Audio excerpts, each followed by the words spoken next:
देखिए, सबसे बड़ी बात क्या है ना कि शाखा पर वो लोग ज्ञान देते हैं जो शाखा पे कभी गए ही नहीं। बापू शाखा गए, बापू को प्रॉब्लम नहीं हुआ, बापू ने उसकी सब व्याख्या की है, उसको अच्छा बताया है। लेकिन शाखा पर वो लोग ज्ञान देने बैठेंगे दिव्यांग जिनको शाखा का कोई नहीं है ज्ञान। दूसरी बात, बाबा साहब डॉक्टर भीमराव अम्बेडकर शाखा गए, उन्होंने उसकी प्रशंसा लिखी है और उस समय के तिलक के अखबार में छपा है। तिलक उस समय थे नहीं, लेकिन उनकी अखबार निकलता था, उसमें छपा है। लेकिन दिव्यांग लोग उस पर भी ज्ञान देंगे जिनको कोई ज्ञान नहीं है। जी, उस बात सबसे बड़ी दिक्कत यहाँ पर है। और भगवान राम के नाम पर ये कहा गया कि अगर आपको राम का नाम रखना ही था तो सीधे रख देते, भगवान राम रोजगार गारंटी योजना, ये शॉर्ट फॉर्म बना के और फिर इस चीज को पार्लियामेंट में या देश के सामने फ्लोट करने की आपको जरूरत क्यों पड़ी? गांधी का नाम अगर बदलना था योजना से तो सीधे राम का नाम ले लेते। सही बात है, यही तो वो पूछ रहे हैं आपसे। इसी का तो जवाब मैं दे रहा हूं, इसी का तो जवाब मैं दे रहा हूं कि आप इसकी एकांगी व्याख्या क्यों कर रहे हैं? इस सर्वांगीण व्याख्या करिए ना, आप करिए ना व्याख्या सही। की खाते हैं, मंदिर वहीं बनाएंगे। यही तो आपसे समझना चाहता है कि बीजेपी की अपनी व्याख्या क्या है इसको लेकर।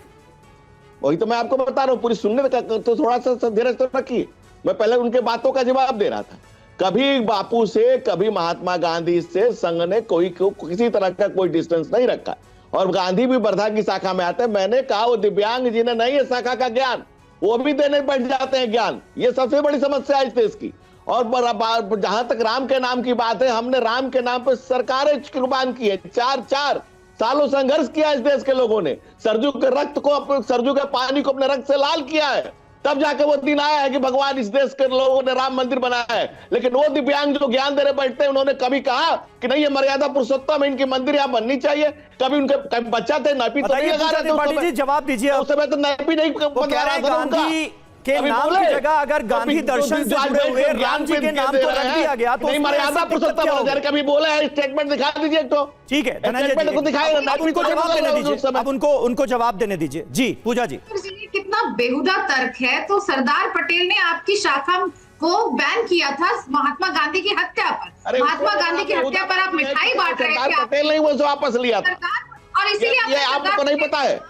आप मुझे बताइए, आप लोगों ने इसीलिए सरदार पटेल स्टेडियम का नाम बदल के नरेंद्र मोदी स्टेडियम रख दिया। यहाँ जो लड़ाई चल रही है, सबसे बड़ी स्टैचू हमने बनाई है। आप कभी गए वहाँ? कांग्रेसी गया वहाँ? कभी राम के मंदिर गया है कोई कांग्रेसी? कभी सरदार पटेल के स्टैचू गया है कोई कांग्रेसी? अरे साल गांधी के नाम को खाली आप खा रहे हो, खाली गांधी के नाम को खा रहे हो। एक एक करके नहीं, आप देखिए दिव्यांगता की हद है। ना आप राम मंदिर का भी गए, ना सरदार पटेल के स्टैचू का भी गए, और आप सबका ठेकेदारी लेके बैठ गए। ठीक है, एक मिनट पूजा जी बोलिए। हाँ, अरे कब राम मंदिर गई है? कब सरदार पटेल के स्टैचू पे गई है? मैं सर्टिफिकेट नहीं दूंगी। मैं राम मंदिर गई हूँ, मुझे आपका सर्टिफिकेट नहीं चाहिए। राम आपके नहीं है, राम आपका कॉपीराइट नहीं है। मैं उतनी ही बड़ी राम भक्त हूँ जितना कोई और। मुझे मत सिखाइए कि मैं राम मंदिर जाऊँ या ना जाऊँ। मैं एक बार जाऊँ, मैं 10 बार जाऊँ।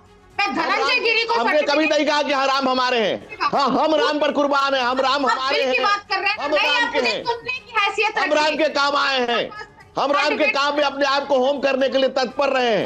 हम ये कह रहे हैं, हमने कभी राम को कॉपीराइट नहीं किया है। आप ये बात आपकी तरह नहीं है।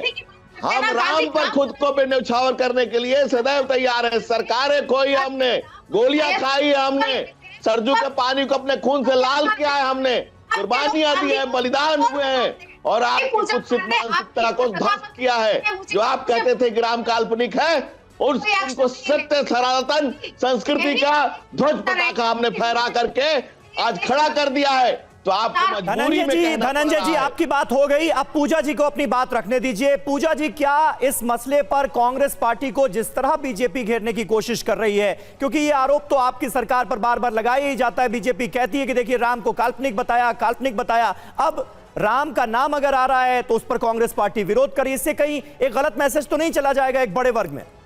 समीर जी, पहली बात तो यहाँ पे बार बार हो रही है कि हम मेरिट पे बात नहीं करें। कल प्रियंका गांधी का 2 मिनट 1 सेकंड का इंटरवेंशन देखिए, शशि थरूर जी का 2 मिनट 40 सेकंड का इंटरवेंशन देखिए। हमने सेक्शन बाय सेक्शन ये बताने की कोशिश की है कि सिर्फ आपत्ति हमें नाम चेंज है। नाम चेंज तो किसी की औकात नहीं है कि महात्मा गांधी का नाम हटा दे, लेकिन हमें ये दिक्कत है कि आप रोजगार के गारंटी के सम्मान को लेकर आप उसे सेंटर डिपेंडेंट कर दिए। चाहे सेक्शन 4-5 की बात हो, स्टेट 40% पैसा लगाया, फोटो किसकी रहेगी? मोदी जी की फोटो रहेगी। यहाँ पे डिमांड ड्रिवन रोजगार गारंटी थी, जो मैं बार बार कह रही हूँ कि हर हाथ में काम हो, काम का पूरा दाम हो, पर यहाँ स्टेट सेंटर डिसाइड करेंगे कि स्टेट को नोटिफाई करेंगे कि यहाँ काम की जरूरत है, आप काम जनरेट करिए। पहली बात, आपने रोजगार के अधिकार को, रोजगार के सम्मान को हाथ से छीन लिया। वो नरेगा जिसके बारे में प्रधानमंत्री ने यूपीओ की विफलताओं का स्मारक किया था, वही कोरोना के टाइम पे सबसे बड़ा रूरल इकोनॉमी में लाइफ सेवर रहा है, उसको ये लोग रूरल डिमांड जनरेशन से ही हटा दे रहे हैं। सेक्शन 5 की बात करें कि सेंटर नोटिफाई करेगी और उसके ऊपर का जो भी फंड होगा वो स्टेट्स लगाएगी। आप ये क्या कर रहे हैं इस देश के साथ? आप जब, और सबसे बड़ी बात, यहाँ पे ग्राम पंचायत, ग्राम सभा ये नोटिफाई करते थे कि इस प्रोजेक्ट की जरूरत है, इतने लोगों को काम दिया जाएगा, आपने उनसे हाथ से ही ले लिया। अब सब कुछ सेंट्रलाइज्ड है, सब कुछ दिल्ली में बैठे 2 लोग डिसाइड करेंगे कि किसको काम मिलेगा, किसको काम। चलिए ठीक है, इस पर रिएक्शन हम लेंगे, इस पे हम रिएक्शन लेंगे बीजेपी का भी, और समझने की कोशिश करेंगे कि फंक्शनिंग को लेकर जो आरोप है, जो पहले की योजना थी और जो अब बदल के लाया जा रहा है, क्या वाकई में उससे ग्रास रूट लेवल पर फायदा पहुंचेगा या फिर अब नई दिक्कतें सामने आएंगी।